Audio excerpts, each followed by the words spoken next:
Quand on veut faire un exercice de géométrie, il y a un certain nombre de notations qu'il faut bien comprendre et maîtriser. Alors, on va en voir quelques-unes. On va commencer par cette notation ABC.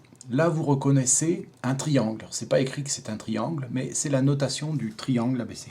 Du triangle dont les sommets sont le point A, le point B et le point C. Si je le dessine à côté, je vais dessiner juste les sommets. Le point A, le point B et le point C. Là, j'ai dessiné les trois sommets. À partir du moment où j'ai dessiné sur une feuille trois sommets, il existe un triangle. Même si je n'ai pas relié les côtés, le triangle existe. On peut imaginer que si je mets mon doigt ici, je suis à l'intérieur du triangle, même si les côtés ne sont pas dessinés.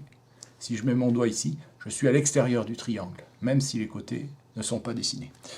De façon pratique, on les dessine, les côtés. On fait ça à la règle, proprement, et on les dessine. Vous pouvez remarquer aussi que les sommets, ce sont des points. Les points, je les dessine avec une petite croix, comme ça. C'est la façon la plus précise, parce que le centre de la croix, il est précisément repéré. Même si la croix n'est pas bien faite, même si la croix n'est pas bien droite, le centre de la croix est très précis. Et puis, je nomme le point à l'aide d'une lettre majuscule. Ce n'est pas une lettre minuscule, c'est une lettre majuscule.